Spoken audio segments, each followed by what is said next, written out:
Hi, I'm pleased to welcome you back to my Green Studio channel.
Ang tatalakayin naman natin ngayon ay ang buhay ni Fernando Poe Sr.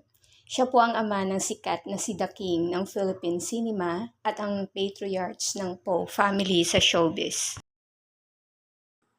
Si Fernando Poe Sr. ay ipinanganak noong November 27, 1916 sa San Carlos City, Pangasinan. Ang orihinal na spelling ng kanilang apelyido ay Pou na isang Catalan language. Ito ang wikang opisyal ng Andorra at 3 autonomous communities sa eastern Spain, ang Catalonia, Balearic Island at Valerian Community. Ang Poe ay apelyido ng kanilang ama na si Lorenzo Poe, isang playwright o manunulat ng dula. Si Lorenzo ay nakapagpatayo ng mining business dito sa bansa at nakapangasawa siya ng isang Pangasinense na si Marta Reyes. Since galing siya ng Mallorca, Spain at nung panahon na nagninegosyo siya dito sa bansa ay panahon na ng mga Amerikano, kaya pinabago niya ang spelling ng kanilang apelyido. Mula sa POU ay naging POE na ang bigkas ay Po pa rin upang mas bagay ito sa panahon ng mga Amerikano sa bansa. By the way, ang tunay na pangalan ni Fernando Poe Sr. ay Alan Fernando Reyes Poe. Kahit sa Pangasinan siya pinanganak, ay lumaki siya ng Maynila at kilala siya sa palayaw na Brick at Nanding. Dahil galing sa mayamang pamilya at may negosyo ang ama ay very well educated si Alan. Nag-aral siya sa Premier Music Primary School, tapos ay lumipat ng Sampaloc Intermediate School hanggang matapos niya ang elementarya. Sa Arroyo High School naman siya nagtapos ng sekundarya noong 1931. Sa prestihiyosong universidad siya nagkolehiyo, ang University of the Philippines sa Diliman, Quezon City. Dito siya nagtapos ng Bachelor of Science in Chemistry noong 1935. May urban legend na si Fernando Poe Sr. daw ang nagsilbing modelo ng iconic statue of University of the Philippines, ang Oblation, ngunit hindi ito napatunayan. Pagkatapos niyang mag-aral, taong 1936 ay sumusubok-subok na siya sa showbiz. Mamaya ipag-usapan natin ang lahat ng mga proyektong kanyang nagawa. Mula 1937 hanggang 1938 ay nagtrabaho siya bilang chemist sa Blue Star Products Company. At ng mga sumunod na taon ay gumawa na siya ng mga pelikula. Naramdaman ni Nanding na hindi stable ang propesyon ng pag-aartista, kaya nag-enroll siya sa Philippine Dental College at nakuha niya ang degree in dental medicine noong 1942. Wow! Hindi nga lang siya nakakuha ng licensure examination. Nagkataon din na ang kilalang aktor-direktor na si Gregorio Fernandez na matanda kay Nanding ng 12 taon ay nagtapos din ng dentistry sa parehong paaralan. Taong 1936 nang una siyang makasama sa pelikulang Berheng Walang Dambana ni Rosa del Rosario. Taon ding iyon nang gawin niya ang pelikulang Zamboanga, Katambal Ulit si Rosa del Rosario. Ipinalabas ang pelikula noong 1937 at ito ang nagbigay ng bagong landas sa kanyang karera sa showbiz. Prinodus ito ng Philippine Film at ang kwento ay tungkol sa mga taong nakatira sa mga isla sa Mindanao. Nang mga panahon na iyon ay si Rosa del Rosario ang pinakasikat na female lead star. Ang 20 years old na si Fernando po ay may muscular frame, long legs, firm jaw, at nakakaakit na mga mata. Kaya siya ang tinaguri ang pinaka-perfect bilang love interest ni Rosa. Ang pinaka-iconic niyang eksena sa pelikulang Zamboanga ay nang magsuot siya ng bahag at umakyat sa puno ng niyog. Di rin malimutan ang eksena nila ni Rosa sa underwater scene kung saan nagpalitan sila ng flying kiss. Ang Zamboanga ang kauna-unahang pelikulang Pilipino na ipinalabas sa buong mundo. Ginawan ito ng subtitles sa mga bansang Europa gaya ng France, Finland at Spain. Sa Amerika naman ay ipinalabas ito sa Embassy Newsreel Theater sa New York Times Square na may pamagat na Native Bride. Dahil sa pelikulang ito ay tumatak sa mga manonood si Fernando Poe at maraming kumuha sa kanyang mga producer. Nagdesisyon si Alan na pumirma sa bagong tatag na Exotic Films nina Jose Nepomuceno, Julian Salgado at Jesus Cacho noong 1938. Si Nanding ay hinubog bilang isang hunky actor, well-rounded, dashing, matinee idol na kayang gumawa ng light drama, period movies, action at musical romance. Naging box office hit ang kanyang mga pelikula gaya ng Giliw Ko, Dato Talon at Bayani ng Buhay noong 1940. Itinambal din siya sa isang magandang artista na si Lucia Goyena at nakagawa sila ng 6 na pelikula. Ang mga nagawa nilang pelikula ay Punit na Bandila, Leron Leron Sinta, Biyak na Bato, Alaalang Banal, Dilim at Liwanag, at Dalagang Pilipino. Lahat ng mga ito ay blockbuster hits at sila ang tinaguriang King and Queen of Philippine Movies noong 1940. Nang magbida si Nanding sa pelikulang Palares noong 1941 ay lalong tumingkad ang kanyang bituin. Blockbuster hit itong pelikula nila ni Mona Lisa tungkol sa bayani ng kagubatan na lumaban sa mananakop at pangingikil ng mga Kastila. December 1941 nang dumating ang ikalawang digmaang pandaigdig sa bansa. Dahil reserve officer ng Armed Forces of the Philippines si Nanding ay inatasan siyang mag-duty noong December 20, 1941 bilang First Lieutenant. Ang kanyang unang assignment ay Assistant Provost Marshal of 59 Provisionary Brigade sa ilalim ni General Simeon de Jesus mula December 1941 hanggang January 1942. Na-promote siyang platoon leader tapos ay naging moral officer of the Lanao Combat Team Regiment. Nasaksihan niya ang gyera sa Bataan kung saan ay iniligtas niya ang isang residente mula sa bahay na nasusunog na binomba ng mga Hapon. Nanatili siya sa Bataan hanggang bumagsak ito noong April 9, 1942. Dahil sa pag-surrender ng mga sundalong Amerikano at Pilipino ay nakasama rin si Fernando Poe sa Death March. Sa isang interview kinalaunan ay inalala niya ang karanasan na iyon. Anya, "Oh, the Death March. It was a veritable journey to the grave. It was gruesome." Nakaligtas siya sa Death March dahil nakilala siya ng isang Japanese officer na isa siyang sikat na Filipino movie star. Sa ilalim ng Japanese occupation sa bansa ay nagpanukala ang mga Hapon ng strict censorship para sa mga Filipino at American films. Si Fernando po ay gumanap muna sa mga stage plays. Lingid sa kaalaman ng mga Hapon ay sikreto siyang sumali sa Panay Guerrillas sa pamumuno ni Colonel Macario Peralta. Naging undercover man siya ng Lianis Intelligence and Information Corps at ibinunyag lamang niya ito pagkatapos ng ikalawang digmaang pandaigdig. Na-promote siyang kapitan ngunit mas pinili niyang iwan ang kanyang military career. Puro career na lang ba ang ating kapitan at hunky actor? Of course not. Umibig si Fernando Po Sr. sa kanyang schoolmate sa University of the Philippines na si Elizabeth Bessie Gatbonton Kelly. Siya ay anak ni na Martha Reyes Gatbonton at Irish-American na si Arthur Kelly na nagsettle sa Lubao, Pampanga. Pareho silang nag-aral ng chemistry sa University of the Philippines.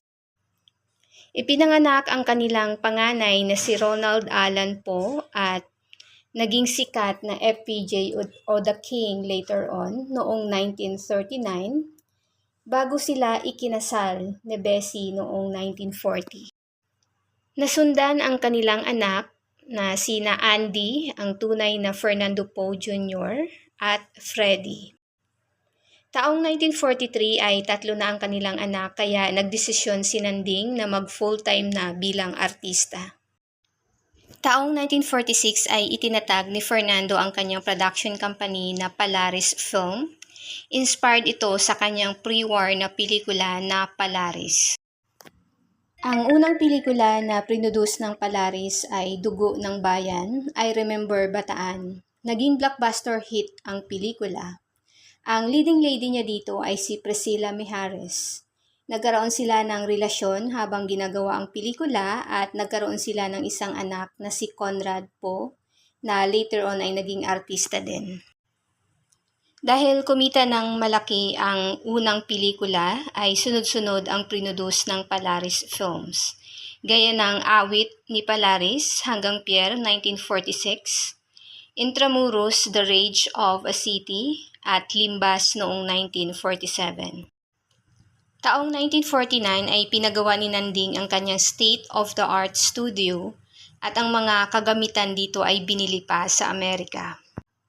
Pinalitan din niya ang pangalan ng kanyang movie outfit na Fernando Poe Productions Incorporated. At ito po ang building ng Fernando Poe Productions sa San Francisco del Monte, Quezon City. Have you been there yet? Well, I'm planning to visit.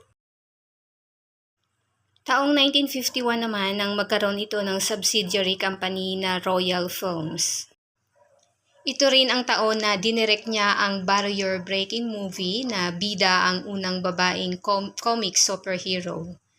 Obra ito ni Mars Ravelo at Nestor Redondo, ang pelikulang Darna. Si Rosa del Rosario ang gumanap na Narda at Darna, at si Cristina Aragon naman ang babaeng may ahas na buhok na si Valentina. Sinasabing isa itong breakthrough sa Philippine cinema dahil dito unang nakita ang mga nakakamanghang visual effects na ipinalabas sa celluloid screen. Mula sa high-flying screen, magical transformation, from Narda to Darna, special prosthetics at make-up, pati na rin ang mga buhay na ahas. Naging spectacular hit ang pelikulang Darna, hindi lamang dito sa Pilipinas, kundi maging sa Thailand at Indonesia. Nagkaroon din ito ng mga sequel movies kinalaunan. Dahil sa tagumpay ng una niyang dinirect na pelikula, sinunod ni Fernando ang melodrama na Basag na Manika. Tungkol ito sa pagmamaltrato sa isang batang may leprosy, isang bacterial illness, sa nerves, skin at respiratory tract. Isa itong nakakahawang sakit kaya ang apektado nito ay madalas na tinuturing na outcast. Ginampanan ni Mila Nympha ang role na nene na may leprosy, na siya ring gumanap na batang Narda sa pelikulang Darna. Katatapos lang gawin ni Fernando Po ang pelikula nang dumating ang isang malaking trahedya. October 21, 1951, gabi ng Lunes ay pumuntang family clinic si Nanding sa Maria Clara Street, Sampaloc, Manila upang isangguni ang sobrang sakit na nararamdaman sa kanyang balakang. Akala niya ay resulta lang ito ng hip injury dahil sa pillow fight nila ni Fred Peñalosa sa isang party noong nakaraang araw. 8 espesyalistang doktor ang tumingin sa kanya, may orthopedist, neurologist, at meron ding contagious disease at cardiovascular specialist. At binigyan siya ng mga ito ng mga medications ngunit hindi ito tumatalab.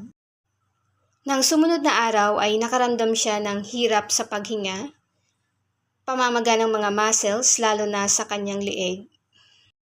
Sa puntong ito ay kinausap ni Dr. Elidoro Conco, ang may-ari ng family clinic at family friend din ng mga po, kung naka-encounter ba ng aso si Nanding. Inamin ni Bessie na nakagat ito ng isang tuta at binaliwala nila ito at hindi na nagpa-anti-rabies injections. Nang sumunod na umaga ay kinumpirma ng lahat ng doktor na nakakontak nga si Fernando Po ng rabies at wala na silang magagawa pa. Hating gabi ng October 23, 1951, sa edad na 35 years old ay iniwan na ni Nanding ang mundong ito. Maaga niyang naulila ang kanyang may bahay na si Bessie, pati na rin ang kanyang mga anak, pati sa ibang babae.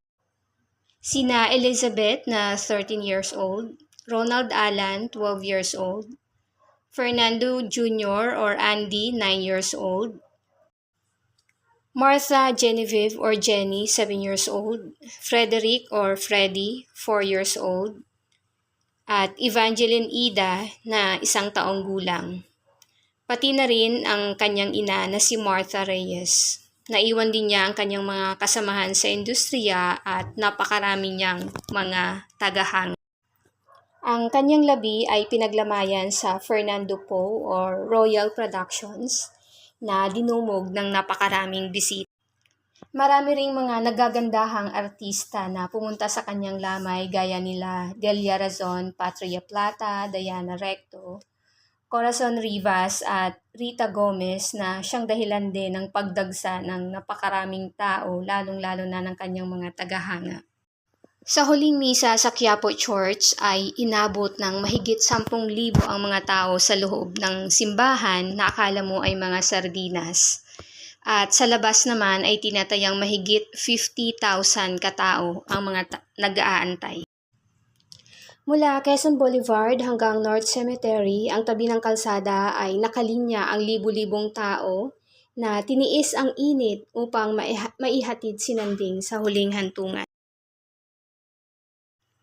Sa sementeryo naman ay umabot sa mahigit 300,000 ang mga taong nag-aantay upang saksihan ang kanyang libing. In life and in death, Fernando Po Sr. was admired by all who knew him as a fine actor, a gallant soldier, A great director-producer, kind and upright, a pride not only to his profession but to his race as well. The king is dead. Long live the king. He left behind an unfinished business. Isa na rito ang huling pelikula na dinirect niya na Basag na Manika na supposed to be ay magsushowing sa Clover Theater sa araw bago siya mamatay. Nakaset din sana si Nanding sa pelikula tungkol sa war documentary ng Philippines 20th Battalion Combat Team na nakipaglaban sa Korea. Ito ang proyekto na pinapurihan ni dating Defense Secretary Ramon Magsaysay. Nakatakda din sana siya para sa isang fundraising ball para sa benepisyo ng mga anti-TB society. Ang kanyang nakakatandang kapatid sa ama na si Jose Reyes Samson, ang company treasurer, ang tuluyang namahala ng Poe Productions na kinalaunan ay pinangalan ng Royal Productions.